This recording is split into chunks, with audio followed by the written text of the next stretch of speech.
من الشیطان اللعین الرجیم بسم اللہ الرحمن الرحیم الحمد للہ الذی هدانا لهذا وما كنا لنهتدی لولا ان هدانا اللہ لقد جاءت رسل ربنا بالحق والصلاة والسلام والتحیة والإکرام علی سیدی اسلم ما فی الوجود سر اللہ فی کل موجود مقتدی دائرات الوجود صاحب لواء الحمد و مقام المحمود مولانا وهو الثقلین جد الحسن والحسین ابی القاسم محمد اللہم صلی علی محمد وعلی محمد وعلى اہل بیتہ الطیبین الطاہرین المعصومین المظلومین ولعنۃ اللہ علی اعدائہم اجمعین من یومنا ھذا الی قیام یوم الدین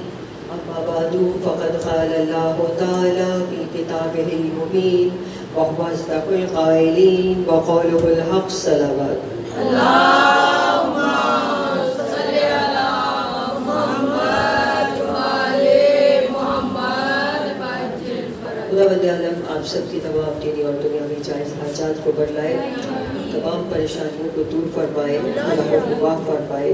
جتنی بھی آپ سب کی حاجات ہیں سب بارگاہ جناب سیدہ میں پہنچے اور بارگاہ جناب ابوالفضل عباس میں، بارگاہ جناب امام زمانہ کی جو بارگاہ ہے بہت بڑی بارگاہ ہے۔ ہم اتنے عظیم صف اعظم پر ہوتے ہیں کہ جس ہستی کا بھی نام لے اس کی بارگاہ بہت بلند اور بہت عظیم ہے۔ جس ہستی کی بارگاہ میں آپ چاہیں اپنا درود و سلام پیش کریں، اپنی حاجات کو پیش کریں، انشاءاللہ تعالی وہ آپ پر نظر کرم فرمائے اور پروردگار ہمارے تمام مریضوں کو شفا عطا فرمائے، اور ہم سب لوگوں کو جو آ رہے ہیں اس صف اعظم پر پروردگار صحت و سلامتی زندگی عطا فرمائے، اتنی طاقت دے دے پروردگار ہمارے جسموں میں کہ ہم تمام کمزوریوں پر اپنی قابو پا کر اس صف اعظم پر پہنچ جایا کریں، جو رکاوٹیں ہمیں پیش آتی ہیں وہ سب دور ہو جائیں۔ پروردگارہ ہم لوگوں کو اتنی طاقت دے کہ ہم یہ پورے 2.25 مہینے کی جو عزاداری ہے اس کا حق ادا کر سکیں، اسی شان سے بچا لا سکیں اس وبا کے زمانے میں کہ جیسے اس کی شان بلند ہے، اس کی عظمت بلند ہے، اس کے ثواب بلند ہے، اس کے درجات بلند ہے۔ دعائے مکارم الاخلاق کے عنوان سے ہم لوگ چل رہے ہیں، اور آج جو معصوم امام کا جملہ ہے، امام فرماتے ہیں وَلُزُومِ الْجَوْعَاتِ وَرَفْضِ أَهْلِ الْبِدَعِ۔ امام فرما رہے ہیں، پروردگار سے دعا کر رہے ہیں کہ پالنے والے میں جماعت کے ساتھ رہوں، ٹھیک ہے، امام کہہ رہے ہیں کہ میں جماعت کے ساتھ رہوں اور اہل بدعت سے دور رہوں۔ اہل بدعت کس کو کہا جاتا ہے کہ جو دین کے اندر نئی باتیں گھڑ دیتے ہیں، نئی باتیں شامل کر دیتے ہیں، ان کو کہا جاتا ہے اہل بدعت۔ اور امام فرما رہے ہیں کہ میں جماعت کے ساتھ رہوں۔ اب دیکھیں ہم لوگ اتنے خوش نصیب ہیں کہ ہم جو دین اسلام ہے یہ ہمیں صرف ایک ہی فرمان ہمارے پیارے نبی کا ہمیں اتنا بلند کر دیتا ہے کہ اسلام ایسا مذہب ہے کہ اگر کوئی سمجھنا چاہے تو صرف ایک فرمان رسول کا، مناقب آل محمد میں فرمان رسول میں آج پڑھ رہی تھی کہ آپ نے فرمایا کہ اگر کوئی شخص جو ہے وہ لا الہ الا اللہ کہتے، لا الہ الا اللہ کہتے تو آسمانوں کے دروازے اس پہ کھل جاتے۔ دیکھیے یہ کسی عالم کی کہی ہوئی بات نہیں ہے، یہ رسول خدا کا فرمان جو پتھر پہ لگی، اور کہا اگر کوئی محمد رسول اللہ کہتے تو اس کا چہرہ نورانی ہو جاتا، اور اگر کوئی علی ولی اللہ کہتے تو پروردگار اس کے گناہوں کو معاف کر دیتا ہے، چاہے وہ بارش کے قطرات جتنے بھی۔ نعرہ تکبیر، اللہ اکبر، نعرہ رسالت، یا رسول اللہ، نعرہ رسالت، یا رسول اللہ۔ دونوں ہاتھ بلند کر کے نعرے کا جواب دے، نعرہ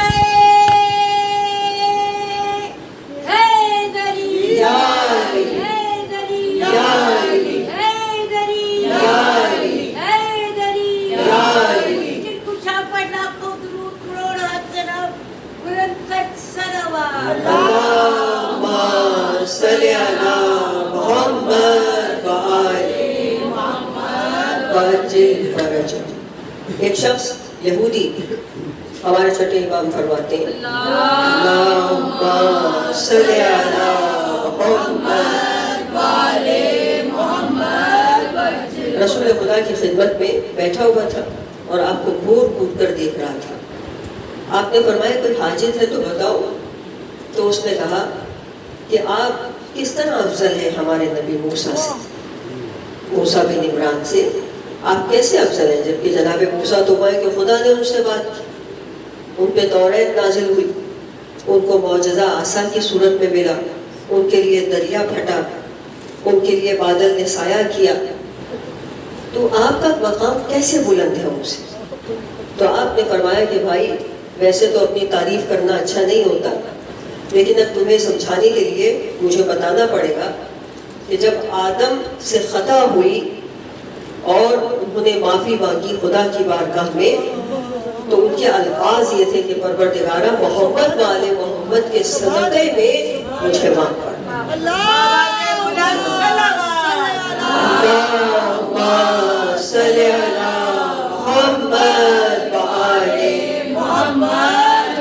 کہا جب نوح کی کشتی طوفان میں پھنسی ہوئی تھی اور نجات چاہتے تھے تو ہاتھوں کو اٹھا کے کہا کہ پروردگارہ محمد والے محمد کے صدقے میں ہمیں نجات عطا فرما۔ کہا جب ابراہیم کو آگ میں ڈالا گیا تو انہوں نے اپنے ہاتھوں کو بلند کر کے کہا پروردگارہ محمد والے محمد کے صدقے میں مجھے آگ سے نجات دے۔ اور کہا جب موسیٰ بن عمران تمہارے نبی جب عصا انہوں نے پھینکا، جب وہ عصا پھینک رہے تھے اور وہ سانپوں میں تبدیل، اژدہے میں تبدیل ہونا تھا، تو اس وقت وہ خوف سے کانپ رہے تھے، تو انہوں نے خدا کی بارگاہ میں کہا کہ پالنے والے محمد والے محمد کے صدقے میں میرے دل سے خوف کو دور فرما۔ تو ہم نے آواز دے کر کہا، پروردگار کہتا ہے کہ ہم نے کہا کہ جاؤ تم کامیاب ہو، تم نے واسطہ ایسا دیا۔ اللہم صلی علی محمد وآل محمد۔ کہا اے یہودی اگر اس وقت موسیٰ آ جائیں میرے زمانے میں اور مجھے دیکھیں تو ان پر لازم ہے کہ میری پیروی کریں۔ اور کہا کہ صرف میں ہی نہیں، جب میرا بیٹا مہدی آئے گا اور عیسیٰ اتر کے آسمان چہارم سے آئیں گے تو عیسیٰ پر لازم ہے کہ وہ میرے بیٹے کی اطاعت کریں۔ اور خود عیسیٰ یہ کہیں کہ جب نماز کا وقت ہوگا کہ اے سیدی، اے مولائی، اے میرے آقا، آپ نماز پڑھائیے، میں آپ کے پیچھے نماز پڑھوں۔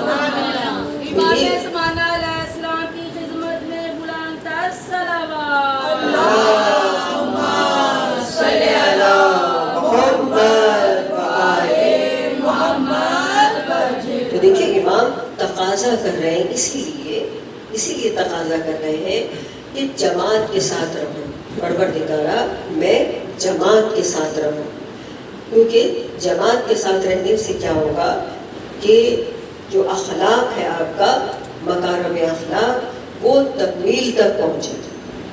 ٹھیک ہے، دیکھیں جب ہم جماعت کی صورت میں ہوتے ہیں تو کنٹرول میں ہوتے ہیں نا، ٹھیک ہے، تو اخلاق کے مدارج جو ہے وہ طے کر رہے ہوتے ہیں، ہمیں نہیں پتہ چل رہا۔ اس وقت ہم نے اپنی زبان کو کنٹرول کیا ہوا ہے، اپنے ہاتھ کو کنٹرول کیا ہوا ہے، ہم یہاں پہ کچھ اور ہیں، ہم گھر میں کچھ اور ہیں، ایسا ہی ہے نا، لیکن یہاں اس وقت ہم کتنے کنٹرول میں۔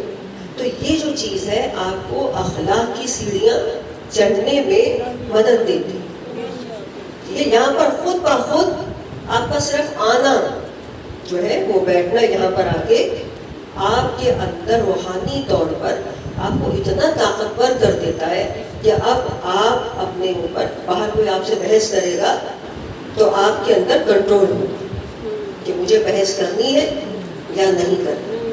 کوئی خدا نہ کرے گالی دے گا تو آپ کے اندر کنٹرول ہوگا کہ مجھے اس کا جواب کس طرح سے دینا ہے۔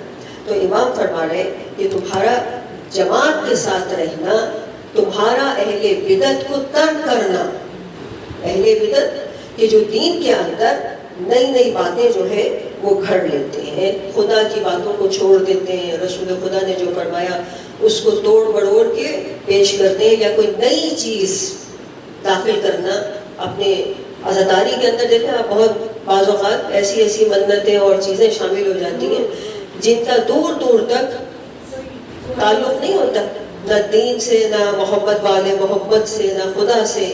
تو یہ بدعتیں ہوتی ہیں کہ جن پہ بعض اوقات ہم لوگ بڑے زور و شور سے اس کو لے کے چل رہے ہوتے ہیں اور کہتے ہیں کہ یہ تو ہمارے آباء و اجداد کرتے چلے آ رہے تھے، لیکن یہ نہیں سوچتے کہ یہ دین میں بھی یہ چیز شامل ہے یا نہیں، دین اس کے بارے میں کیا کہہ رہا ہے، یہ ہم لوگ خیال نہیں کرتے.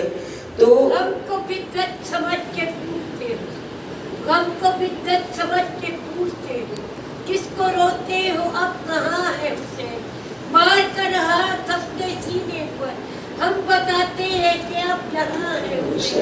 قائم یار محمد بلند کر سلام، اللہم صلی علی محمد و آل محمد. چھٹے امام فرماتے ہیں کہ رسول خدا سے پوچھا گیا تھا کہ جماعت سے کیا مراد ہے، تو آپ نے فرمایا کہ میری امت میں جماعت سے مراد اہل حق کا گروہ، چاہے وہ تعداد میں کم ہی کیوں نہ ہو لیکن وہ حق پر ہو، اہل حق کا جو گروہ ہے. اور کیوں حضرت علی سے سوال کیا کہ کیوں ہم جماعت کے ساتھ رہیں، ٹھیک ہے، کیوں جماعت کا ساتھ جو ہے وہ ضروری ہے. اور ہر جماعت نہیں، اہل حق کی جماعت. جماعتیں اس وقت بہت ہیں لیکن جو اہل حق کا گروہ ہے وہ کم ہے. اب یہ آپ کے اوپر ہے کہ آپ کیسے پہچانیں کہ اہل حق کی جماعت کون سی ہے. نہج البلاغہ کا خطبہ نمبر 127 اس میں امام فرماتے کہ کیوں آپ کا جماعت کے ساتھ رہنا ضروری. دیکھیں ایک آدمی جو ہے وہ پراتا ہے، تنہا ہے، اس کے مقابلے میں ایک شخص جو ہے وہ جماعت کے اندر ہے، ٹھیک ہے. تو امام فرما رہے کہ پہلی بات تو یہ کہ اللہ کا ہاتھ جماعت کے سر پر ہوتا ہے، اس لیے تو نماز جمعہ اور جماعت کی جو نماز ہے اس میں آپ کو سہولت بھی دی جاتی ہے، فائدے بھی ہیں، ثواب بھی ہیں، کیونکہ اللہ کی نظر ایک شخص جو ہے وہ فرادا نماز پڑھ رہا ہے لیکن ایک شخص جو ہے وہ جماعت کے اندر ہے. اب اللہ کی نظر اس پوری جماعت کے اوپر، ٹھیک ہے، اللہ کا ہاتھ اس جماعت کے اوپر ہے. پھر دوسری چیز امام نے یہ بتائی کہ جو شخص تنہا ہے وہ جلدی شیطان کا لقمہ بن جاتا ہے اور جو جماعت کے ساتھ ہے وہ بچا رہتا ہے. جو شخص تنہا ہوتا ہے، آپ نے یہ تو سننا ہے نا کہ جہاں مرد اور عورت تنہا ہوں وہاں تیسرا شیطان ہوتا ہے. لیکن اگر کوئی شخص تنہا ہے، تنہا بھی نہیں بیٹھنا، ایک شخص نے اکیلا بھی نہیں بیٹھنا، اس کو بھی شیطان اچک کے لے جائے گا. تو یہاں پر امام نے مثال دی کہ جس طرح سے جو بھیڑیں ہوتی ہیں جب تک وہ اپنے ریوڑ کے درمیان ہوتی ہیں وہ محفوظ ہوتی ہیں. اور آپ نے دیکھا ہوگا کہ جیسے ہی کوئی بھیڑ ریوڑ سے ذرا سیدھا ہوتی ہے وہ بھیڑیے کا شکار ہو جاتی ہے، ٹھیک ہے نا.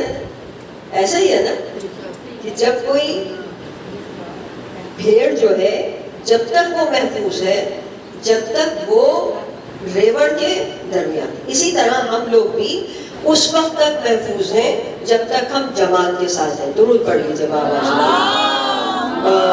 صلی علی محمد و آل محمد. اسی لیے حدیث موجود ہے کہ یا علی حزبوں کا حزب اللہ، اے علی تیری جماعت یا تیرا گروہ یا تیرا لشکر خدا کا لشکر. سمجھ میں آ رہی ہے آپ کو؟ کیا کہا کہ اے علی تیرا گروہ خدا کا لشکر ہے.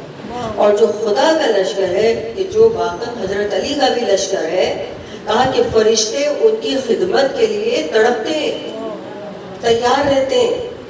جو حضرت علی کے لشکر میں شامل ہو جائیں فرشتے ان کی خدمت کے لیے تیار رہتے ہیں، ان کو چھوتے ہیں، ان کے چھو کے ان کی خوشبو لے کر اوپر جاتے ہیں.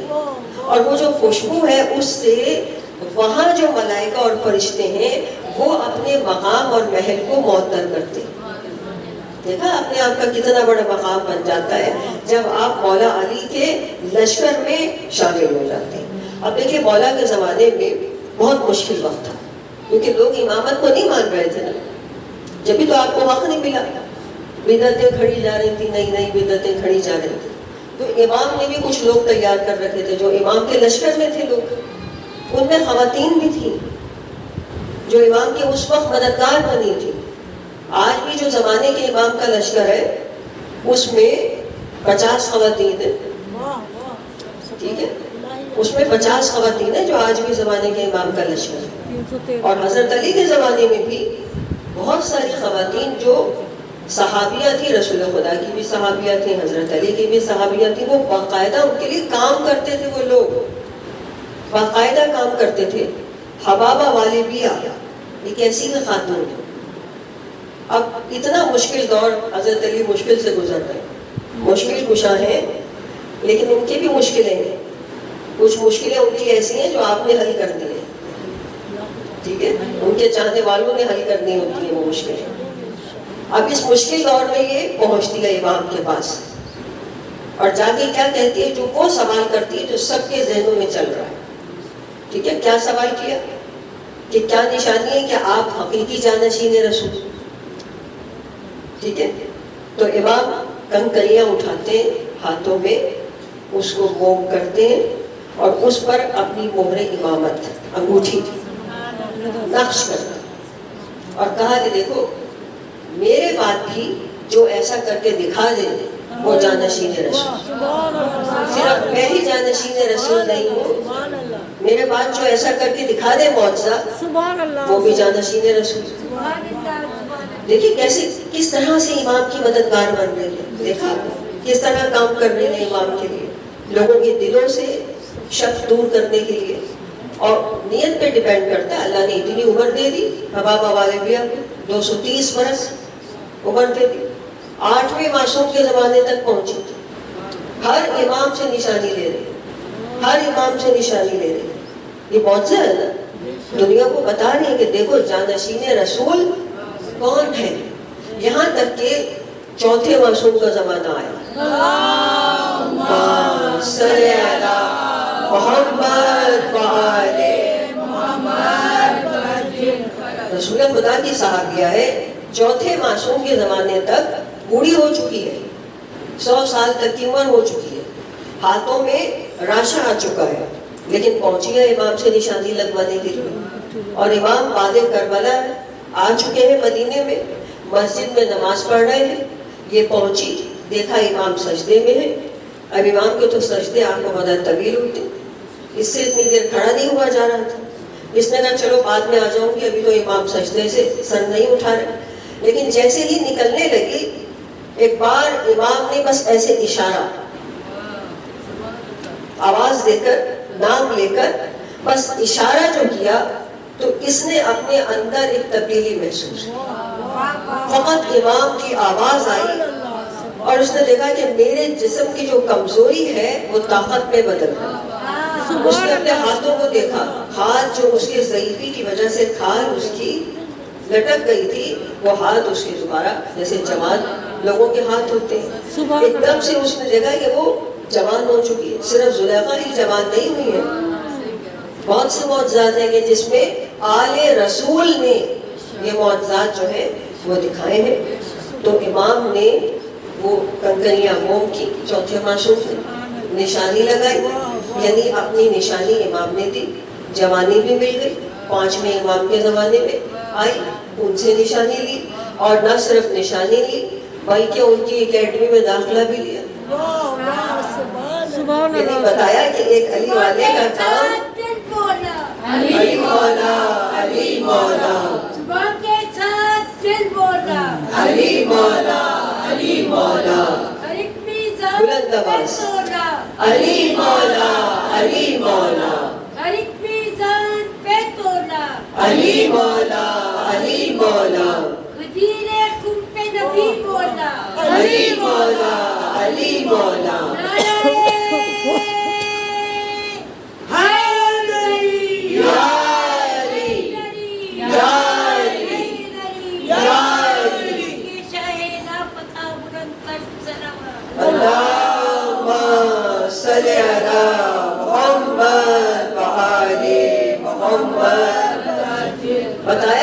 علی والے کا کام صرف یہ نہیں ہے کہ وہ علی علی کرتا ہے خالی زبان سے، ٹھیک ہے؟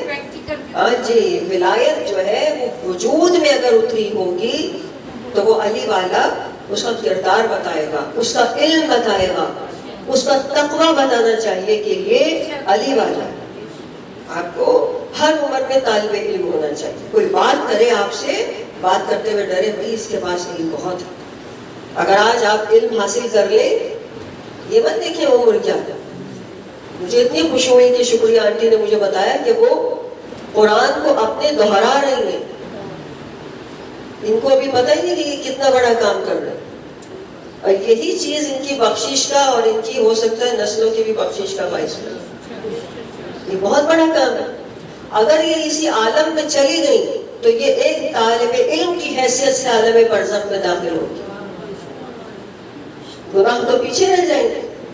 ایک طالب علم جس کو کتنی سہولتیں دی جاتی ہیں، کتنی فیسلٹیز اس کو دی جاتی ہیں ایک طالب علم کو، تو امام محمد باقر کے زمانے میں باقاعدہ صلی علی محمد وآلہ محمد، باقاعدہ انہوں نے علم حاصل کیا، اور نہ صرف انہوں نے بلکہ ان کی بیٹی وہ بھی عالمہ رابعہ، اور پھر چھٹے معصوم کے زمانے میں، یعنی ایسے وقت نہیں گزارتے کہ گھر پہ بیٹھی ہیں اور صرف نشانی لینے کے لیے پہنچ رہی ہے، نہیں، چھٹے امام کے زمانے میں ان کی خدمت کر رہی، ٹھیک ہے؟ پھر ساتویں امام کا زمانہ آیا، ان کی خدمت کر رہی، اور نہ صرف علم میں بلکہ عبادت میں بھی آ گئی۔ اتنی عبادت، اس قدر روزے کہ پیٹ کمر سے لگا ہوا، لیکن ایک سپاہی کی طرح سے ہر معصوم کی خدمت کر رہے ہیں، یہاں تک کہ 8ویں معصوم کا زمانہ آیا، اور جب ان سے نشانی لینے پہنچی تو اب وہاں سے چونکہ ان کا آخری سفر کا پیغام آ چکا تھا، تو اب امام نے انعام دیا، اور کیا انعام دیا؟ کہ اپنی عبا اتار کے دی، جاؤ یہ تمہارے کفن بنے۔ کتنا بڑا انعام ملا، بتایا کہ جو ہماری خدمت کرتا ہے۔ اب یہ دیکھیں یہ عبا کتنے کام کی ہے، نہ صرف قبر میں کام آئے گی، میدان حشر میں کام آئے گی، ہر جگہ اس کی ضرورت پڑے گی، ٹھیک ہے؟ تو وہ کتنے آرام سے نکلتا چلا جائے گا جس کے پاس امام کی عبا ہو۔ صلی علی محمد وآل محمد وعجل فرجہ۔ بی بی تیری فضا میں نقشے مشہور ملتے ہیں، یہ وہ جگہ ہے جہاں پہ رسول ملتے ہیں، یہ وہ جگہ ہے جہاں پہ رسول ملتے ہیں۔ اے بی بی تیری چاہت کے کیا لکھوں، کیا کہوں کہ تیرے دربار تو فرش کو پھول ملتے ہیں۔ نعرہ حیدری یا علی، حیدری یا علی، نور حیدری صلی اللہم صلی علی محمد۔ جب مولائے کائنات ظاہری طور پر چوتھے خلیفہ بنے تو ابن ملجم بیعت کرنے کے لیے آیا، بیعت کی، جب نکلنے لگا تو مولا نے پوچھا تو نے میری بیعت کی؟ اس نے کہا جی ابھی تو سب کے سامنے کی ہے، لیکن اگر آپ کہتے ہیں تو میں دوبارہ کر لیتا ہوں۔ وہ آیا، پھر اس نے بیعت کی، اور جب نکلنے لگا پھر امام نے پوچھا تو نے میری بیعت کی؟ اب اسے غصہ چڑھا، اس نے کہا یا علی سب کے سامنے میں آپ کی بیعت کر رہا ہوں، آپ مان نہیں رہے، یہ اور بات ہے کہ آپ نہیں مان رہے، لیکن میں سب کے سامنے آپ کی بیعت کر رہا ہوں۔ اب وہ آیا، اس نے ہاتھ جوڑ کے بیعت، تیسری دفعہ کر رہا تھا، ہاتھ ہلا ہلا کے کہ دیکھیں سب دیکھ لیں میں علی کی بیعت کر رہا ہوں۔ جب نکلنے لگا پھر مولا نے کہا تو نے میری بیعت کی؟ اب یہ آؤٹ آف کنٹرول ہو، بالکل غصے میں آ گیا۔ اس نے کہا کہ میں آپ کی بار بار بیعت کر رہا ہوں، آپ مان کیوں نہیں رہے؟ تو آپ نے فرمایا کہ تو بیعت میری کر رہا ہے، لیکن مجھے اپنے اور تیرے درمیان کوئی تعلق نظر نہیں آتا، تیری روح میری روح سے آشنا نہیں کرتی۔ دیکھیں آپ ہم لوگ جب آپس میں ملتے ہیں لگتا ہے نا کہ ہماری روحیں آشنا ہے. بتائیے اپنے ایمان سے ایسا ہوتا ہے؟ کتنے ایسے لوگ ہوتے ہیں ہمیں اتنی اٹیچمنٹ محسوس ہوتی ہے لیکن جو مخالف روح سے روح کا تعلق بھی ہوتا ہے. ٹھیک ہے، صرف جسمانی تعلقات نہیں ہے، روح سے بھی روح کا تعلق ہوتا ہے. تو امام فرما رہے ہیں کہ میرے اور تیرے درمیان مجھے کوئی تعلق جو ہے وہ نظر نہیں آتا. تو دیکھیں جو عشق و محبت ہوتا ہے نا، اس میں جو پہلا اصول ہوتا ہے وہ یہ ہوتا ہے کہ ادھر بھی کچھ ہو ادھر بھی کچھ ہو. ٹھیک ہے نا، جبھی تو محبت ہوتی ہے. عشق کا اصول یہی ہے کہ ادھر بھی کچھ ہو ادھر بھی کچھ ہو. لیکن اگر نہ ادھر کچھ ہو نہ ادھر کچھ ہو تو رابطہ تو ہو جاتا ہے.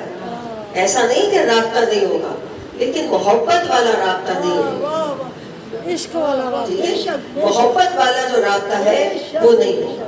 لیکن جب امام حسین مدینے سے نکل رہے تھے 28 رجب کو، اور جب آپ کا قافلہ مدینے سے نکلا تو مدینے کے باہر باغات تھے، کھیت تھے. آپ کو پتا شہروں کے باہر باغات کھیت ہوتے.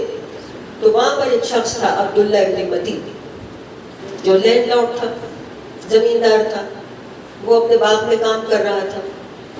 اور یہ وہ شخص تھا کہ جو امام سے عقیدت رکھتا تھا، محبت پتہ نہیں کتنی رکھتا ہوگا اپنے حساب سے.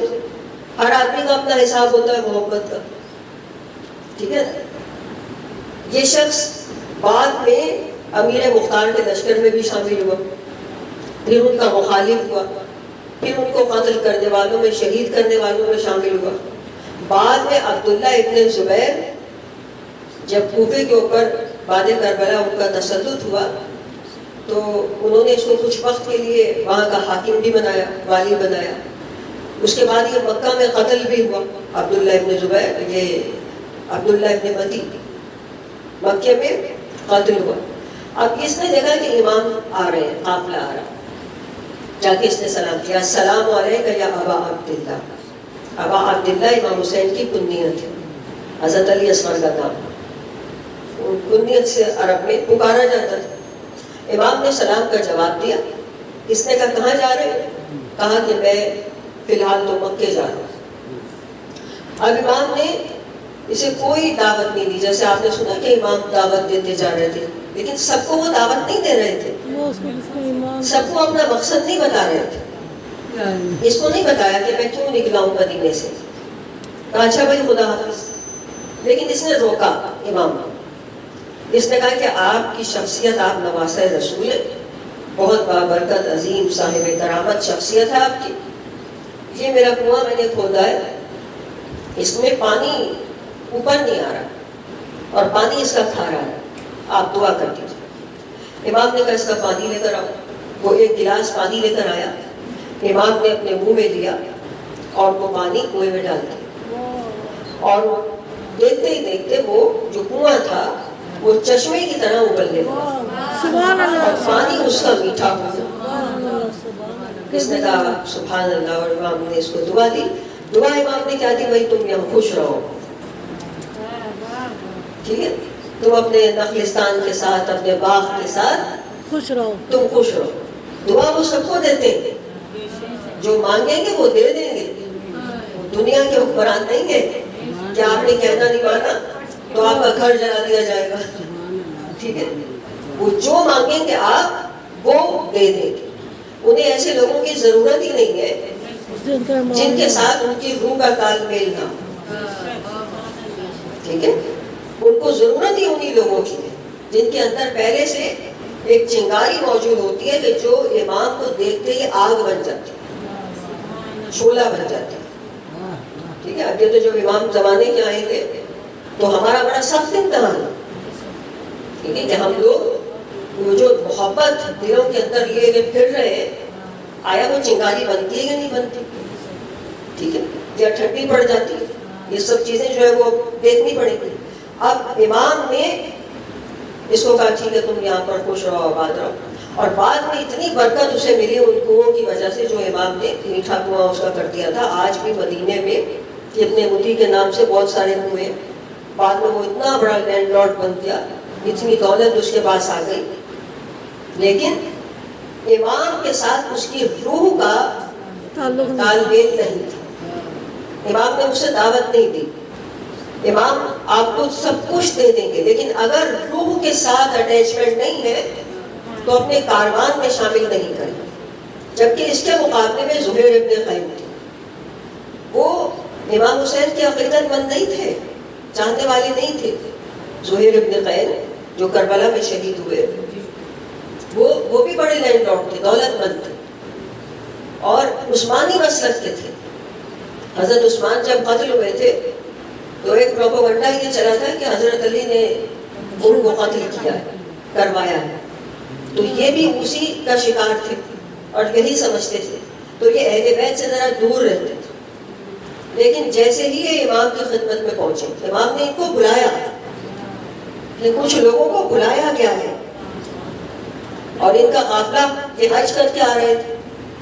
امام کے پیچھے پیچھے آ رہا تھا. امام تو حج کیے بغیر نکلے ہیں نا، جلدی نکل آئے. یہ اگلے دن نکل آئے حج کر کے، تو پیچھے پیچھے قافلہ آ رہا تھا. اور ایک مقام پہ یہ بچ کے چل رہے تھے کہ کہیں امام کی نظر میرے اوپر پڑ نہ جائے، کیونکہ خطبہ تو امام دے چکے تھے نا مینا میں. خطبہ مینا جو ہے اس میں اپنا مقصد واضح کر چکے تھے. تو یہ بچ رہے تھے کہ کہیں حسین کی نظر پڑ نہ جائے. لیکن امام نے جب بلایا تو منع نہیں کر سکے، پہنچ گئے. لیکن جیسے ہی پہنچے اور وہ روح کے ساتھ جو اٹیچمنٹ تھی وہ غالب آ گئی اور وہیں اپنے آپ کو سرنڈر کر دیا. امام نے کچھ ایسا کہا اور ان کو شہداء کی فہرست میں ان کا نام لکھا دیا کہ تم کہاں جا رہے ہو؟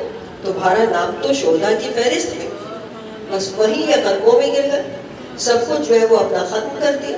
تو آپ نے دیکھا کہ جب روح کے ساتھ جب فطرت پاک ہوتی ہے آپ کی، اس کے لیے فطرت کا پاک ہونا ضروری ہے، اور روح آپ کی امام کے ساتھ ملے، پھر آپ کو جو ہے امام اپنے کاروان میں شامل کرتے ہیں. دنیا کی جو مفادات ہیں ان کے پیچھے تو بہت سارے لوگ ہوتے ہیں، لیکن امام ان کو دعا دے دیتے ہیں جو دنیا کے مفادات کے پیچھے، سب کچھ ان کو دے دیتے ہیں، لیکن اپنے کاروان میں شامل نہیں کرتے. آواز بلند صلوات اللہم صلی علی محمد. آج دیکھیں محرم کی 7 تاریخ ہو گئی اور ہم لوگ جس کے دل میں محبت علی ہو ان کا دل کالا نہیں ہوتا. بے شک. جو زمانے سے ڈانٹو علی والا نہیں ہوتا. ہاں جی. اللہ اللہم صلی علی محمد. آج کی تاریخ میں عزاداروں اجڑے سہروں کا ماتم کیا، ایک ماں کی حسرتوں کا ماتم کیا جاتا ہے، اور ایک یتیم دولہا کی مہندی آج آپ کو جا بجا دیکھنے کو ملے گی. ایک میں ڈاکومنٹری میں دیکھ رہی تھی کہ بنارس انڈیا میں ایک امام بارگاہ کے سامنے، امام بارگاہ کے باہر ایک شہنائی بجانے والا شہنائی بجاتا تھا 7 محرم، اور لوگ شہنائی پہ ماتم کرتے تھے اور بے ہوش ہو کے گر پڑتے. ماتم ہوتا تھا، تلوار کا ماتم بھی ہوتا تھا، خوب ماتم ہوتا تھا. تو BBC والے اس کا انٹرویو کرنے پہنچے. اس نے کہا شہنائی تو ساز ہے، خوشی میں بجایا جاتا ہے، کہ تم آج 7 محرم کو بجا رہے ہو، لوگ تو اس شہنائی پہ خوش ہوتے، یہاں لوگ بے ہوش ہو کے گر رہے، ماتم کر رہے، یہ کیا وجہ ہے؟ تو اس نے کہا کہ آج یہ شہنائی خوشی کا ساز نہیں ہے، بلکہ قاسم کی ماں کے بہن، ایک ماں کی حسرت ہے. عزاداروں آپ کی آنکھوں میں آنسو آئے، خدا بند عالم آپ کے قرصے کو قبول فرمائے. 13 سال کا تھا قاسم، بیوہ ماں نے پالا تھا. عزاداروں بیوہ ماں نے، ایک بچہ وارث والی ماں پالتی ہے، اس میں اور اس میں فرق ہوتا ہے.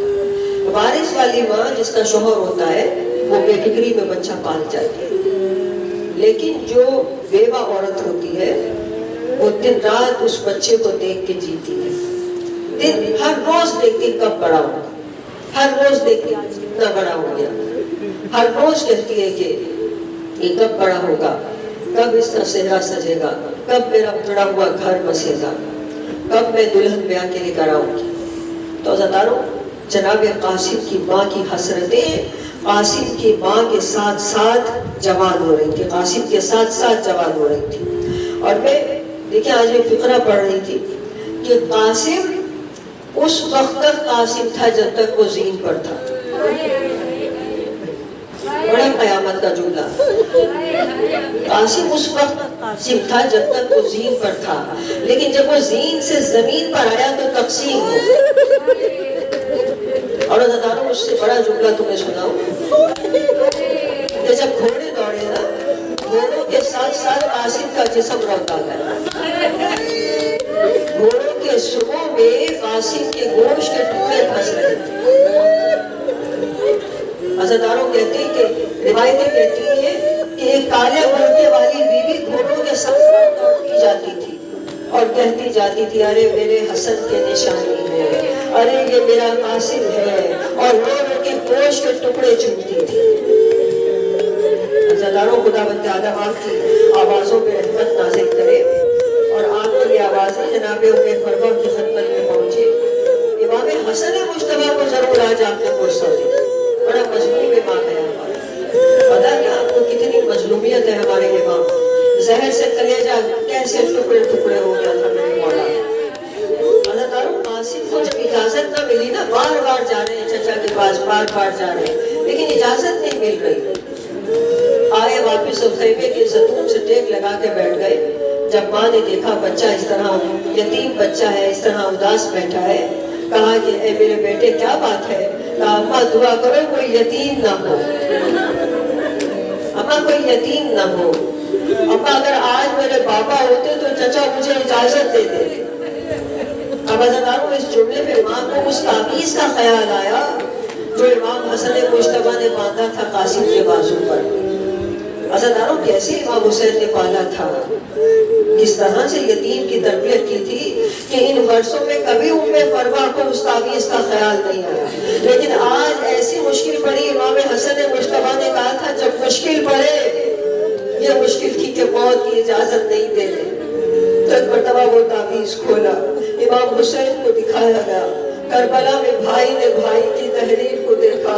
عزیزانو، روایتیں کہتی کہ امام حسین نے جب بھائی کی تحریر کو دیکھا، اس قدر گریہ کیا، اس قدر گریہ کیا کہ امام حسین بے ہوش ہو گئے۔ دونوں چچا بھتیجے گلے مل کے اس قدر ہوئے کہ بے ہوش ہو گئے۔ کس دل سے امام حسین نے اجازت دی جناب قاسم؟ جب جناب قاسم کو سجایا نا، امام حسن کا ماما پہنایا، ان کی ابا پہنائی، اور ان کو جب سجایا تو امام حسین نے ان کے چہرے پہ نقاب لگا۔ حضرت عباس نے پوچھا کہ مولا کیا وجہ ہے قاسم کے چہرے پہ نقاب کیوں لگا رہے؟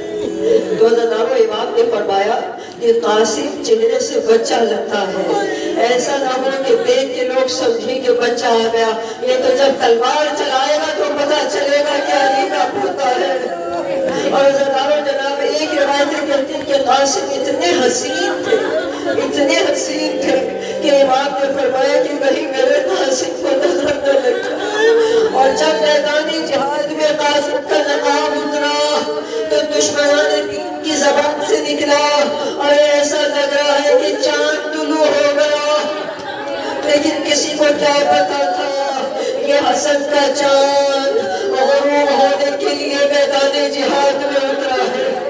عزیزانو، جب گھوڑے میں سوار کیا تھا اتنے قاسم چھوٹے تھے، پیر ان کے رکابوں میں نہیں آ رہے تھے، حضرت عباس نے رکابوں کو کاٹا تھا جب جناب قاسم کو سوار کیا۔ اور جب جناب قاسم چلے تو امام حسین نے کہا بیٹا کہ دیکھو گھبرانا نہیں، چچا عباس موجود ہے، چچا حسین موجود ہے۔ عزیزانو، قاسم میدان میں آئے، جھوم جھوم کے رجس پڑے اور 80 لوگوں کو ایک دم پندار کیا۔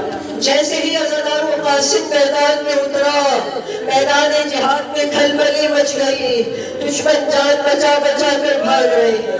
7 بڑے بڑے پہلوانوں کو قتل کیا قاسم نے، اور اتنے بڑے پہلوان تھے کہ وہ دشمن کے لشکر کی جان تھے، لیکن جب جناب قاسم نے ان کو قتل کیا، ارے کسی نے کہا اس کا مقابلہ کیسے کرے؟ روزداروں آپ کو معلوم ہے ایک آواز آئی، ارے تمہیں نہیں پتا یہ حسن کا لال ہے۔ ماتم کرتے روزداروں ایسے ہاتھ اپنے ایسے مت رکھا کرتے، ماتم کرتے ہوئے بہت قیامت کی تاریخ ہے آج کی تاریخ۔ آج سے آپ کی آنکھوں سے آنسو نہ خشک ہو، آپ کی زبان پہ لعنت جاری رہے امام حسین کے قاتلوں کے لیے، اور آپ کی زبان پہ درود رہے ان کی عظمت کی بلندی کے لیے، لیکن یاد رکھنا عزیزانو، اٹھتے بیٹھتے کہو ہائے حسین، جب اٹھو نا اپنی جگہ سے کہو ہائے حسین، جب بستر پہ بیٹھو کہو ہائے حسین، مولا تم بستر پر بیٹھے، مولا آپ خاکی کربلا پہ تڑپ رہے، جب آدھی رات کو آنکھ کھلے نا تو کربلا کی طرف منہ کر کے سلام کرنا، ہائے حسین میرے مولا آپ کی مصیبت میں، مولا آپ کی مصیبت میں میری آنکھ میں آنسو آ رہے۔ آج کی بات آنکھیں اپنی غمگین رکھنا، کوئی دیکھے نا ہم کو تو کہے آپ کو کیا غم ہے، آپ کہے مجھے حسین کا غم ہے، میرے دل میں میرے آقا کا غم ہے، کوئی پوچھے آپ کی آنکھوں میں آنسو کیوں ہے، آپ کہیں کہ میری آنکھ میں میرے مولا کے غم کا آنسو ہے۔ بس عزیزان حسین قاسم کو کس طرح سے گرایا گیا، کہا یہ حسن کا بیٹا ہے، اس کو مارا نہیں جا سکتا، آج مکاری کا حربہ استعمال کرو۔ ایک آواز آئی قاسم ارے تمہارے جوتے کا تسمہ کھل گیا ہے۔ عزیزانو قاسم ان کے مکر و فریب کو نہ سمجھ سکے، ایک مرتبہ سر جھکا کر دیکھا، بس ایک نور ایسا لگا، قاسم گھوڑے پر سنبھال نہ سکے، آواز نہیں چچا مدد کے لیے آئیے، ارے میرے مولا گھوڑے پہ سوار ہوئے، دشمن خوف میں بھاگنے لگے، حسین گھوڑے پر سوار ہو گئے، رعب اتنا تھا میرے مولا کا، ادھر سے عباس دوڑے لیکن ادھر دشمن کے گھوڑے دوڑنے لگے، جب وہ دشمن کے گھوڑے دوڑے، قاسم کا لاشا گھوڑوں کی ٹانگوں کے پیچھے پامال ہو گیا، یہاں تک کہ جب حسین پہنچے، ارے کہیں سے تلوار اٹھائی، کہیں سے بازو اٹھایا، اس کے ٹکڑوں کو جمع کیا، ایک کٹری سی بنائی، خیمے میں پہنچے، آواز دی زینب قاسم کا لاشا لایا، ارے جناب زینب کیا دیکھتی ہے، کہا بھئیہ آپ کے ہاتھ تو خالی ہے، کہا زینب میری پشت پر لاشا ہے، لاشا ٹکڑوں میں بٹا ہوا ہے، بس عزیزانوں نے کہا فرما کو بلاؤ، جناب زینب خیمے میں جاتی ہے، ماں نظر نہیں آتی، فرما خیمے میں نہیں ہے، بیویوں سے پوچھا کہاں ہے، کسی نے کہا جب سے قاسم کے گرنے کی خبر آئی تھی ہم نے اس کو خیمے کی پشت پر جاتے دیکھا تھا، جناب زینب خیمے کی پشت پر گئی، کیا دیکھا فرما سجدے میں، زبان پر جاری ہے شکر اللہ، پروردگارا تیرا شکر ہے تو نے میرے قربانی کو قبول کیا۔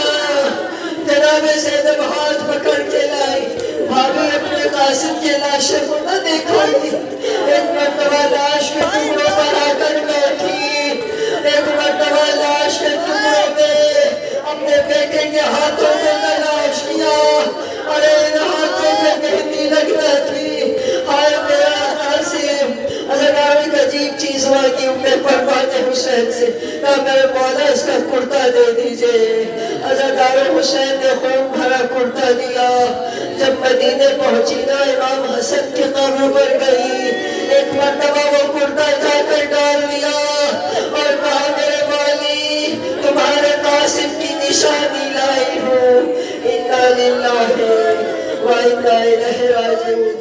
آنے والے اور اس خلیل سی عبادت کو قبول فرما، ہاتھ بلند کر لے۔